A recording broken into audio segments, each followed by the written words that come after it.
what we're doing in Washington, both the Treasury, the Congress, and the Federal Reserve, are doing everything wrong. It's going to delay the correction. So I expect it to last for quite a few years.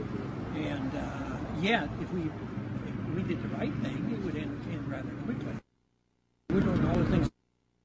It's sort of like it feels a little bit better, but eventually the drug addict is killed if it doesn't get off the drug. In this case, even giving all these programs and spending all this money, it doesn't even seem to be doing much good. So that tells you how serious the problem is. So I think it's going to last a long time.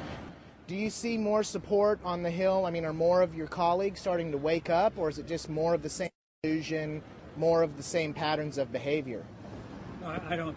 A few of them are, and they know it's wrong. Even those who vote for it, they know it's wrong, but they feel like there's too much political pressure on them. I mean, they listen to the arguments. Well, if General Motors goes down, you're going to lose 3 million jobs. You know, and then they say, "Oh, we know it's not the right thing to do," but then they're coerced into it. But the support is still there to continue for government to meddle. That's the problem. What do you see the reaction being from Congress as the situation gets worse? I mean, are they going to wake up, or are they just going to keep running into the hands of the New World Order banking establishment? No, I think they'll just allow that to happen.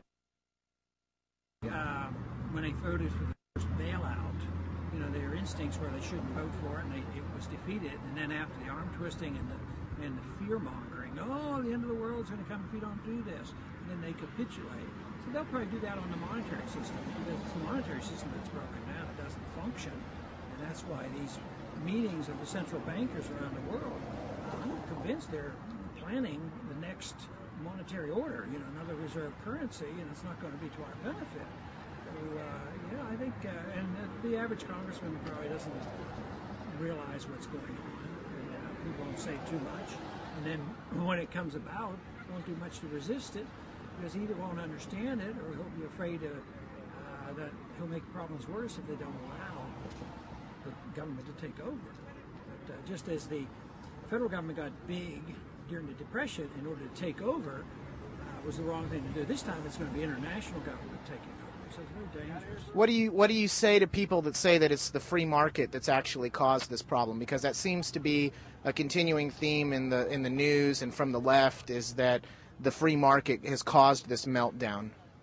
That's what they said in the 30s. It was very detrimental, because they said it was the free market and the gold standard that caused the Depression. It was exactly the opposite. And they're doing the same thing over again. You know, that they're blaming capitalism. Internationally, Sarkozy is the one that's talking the most about it. Oh, we got to revamp this capitalism. Then our president comes along and he's involved in all these talks, and he says, oh, I'm all for this and talking about it. Let me tell you, you can't do anything. We don't want you to tamper with the free market. And just look at what he's doing here in this country, bailing out everybody. So sure, they're going to tamper with the free market, and that's very dangerous. So that's why our job is pretty serious.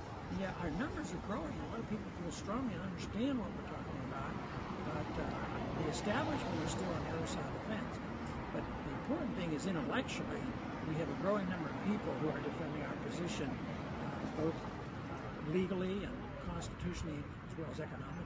So you really see real change as having to come from a populist, down-up movement, because too many of our politicians are just going to continue to go along with the status quo and what the establishment wants?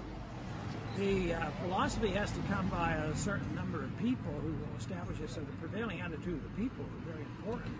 If the prevailing attitude of the people say, yeah, we like being policemen of the world, and we like the welfare state, then you get it, no matter whether you have Republican or Democrat.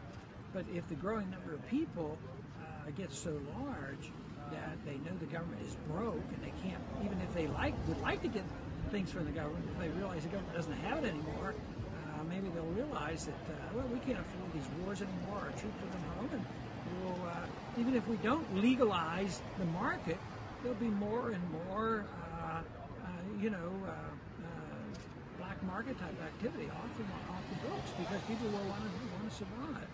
And this is what will happen. But if we did the right thing, we could solve our problems within a year or two. What do you see, now that Barack Obama's been elected president under this mantle of change. You know, my analysis is he really is just another front man for the establishment. How do we break through to those that are so enamored and have bought into this, you know, what I would say propaganda branding that's change that's not any change at all? I mean, how do we get through to those people to do our best to help them understand that this is just one more front man in a string of front men for this banking, military, industrial establishment? Well, we have to start right now by pointing out we don't expect much, but people won't pay any attention until a year or two or three from now. Do we have that time, though, to educate? I mean, it really seems like the system may come to an end before then, but in time they'll realize that he offered no changes. He's going to send more troops overseas. He's probably going to have a draft. He'll probably have a national youth service. He's going to give everybody domestic spending that they want. He's still beholden to Wall Street. So a lot of people still have faith and confidence. It's pretty hard to shake their confidence, but he isn't even in office yet. So they're always people are honestly hopeful, you know, because he says a couple of things that people like, and they say, well, give him the benefit of the doubt. He can't be perfect, so he's going to do his best to turn things around. So we're not about to turn on him right now. Matter of fact, he's probably more popular now than ever.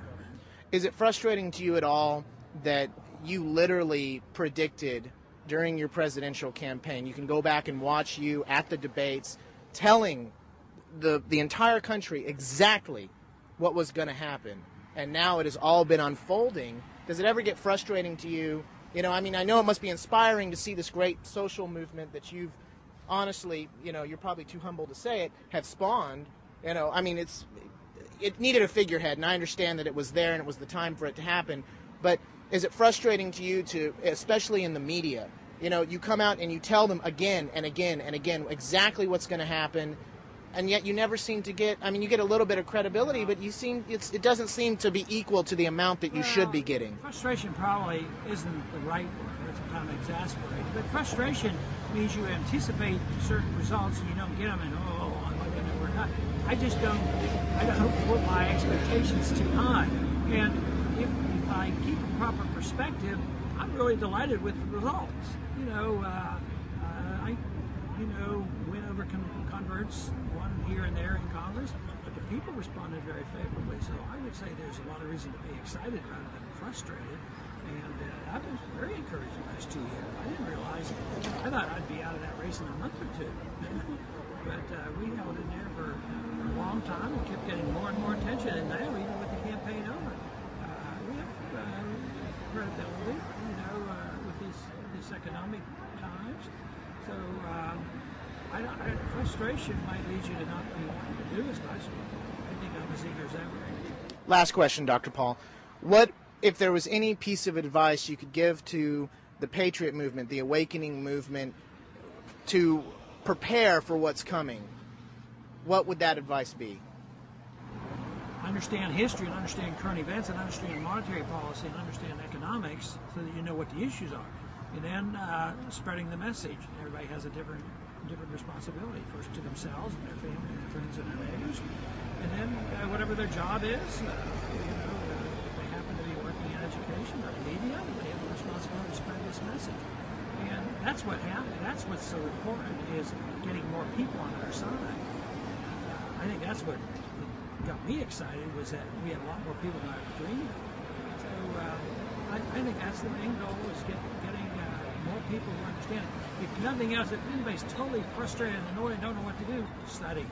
Study so that they can know and defend their position and remain as dignified as possible. I'd like to bring some of their neck sometime, but that's not going to do it. You got to persuade people. I keep talking about if individuals don't do like you think they should do, you persuade them.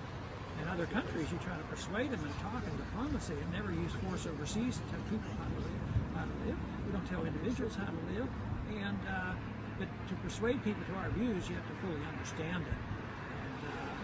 And then I think we can be victorious.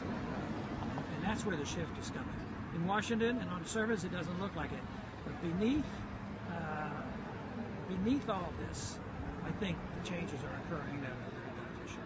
Well, Dr. Paul, I appreciate your time. I really thank you for talking to us. You know, in any way that any of us can support Dr. Paul, I always encourage everybody to find out more about his campaign for liberty, find out about his book, Find out, simply YouTube or Google. I mean, he has 1,000 speeches that are all out there for you to find out. So, Dr. Paul, one more time, thank you so much, sir. Keep fighting.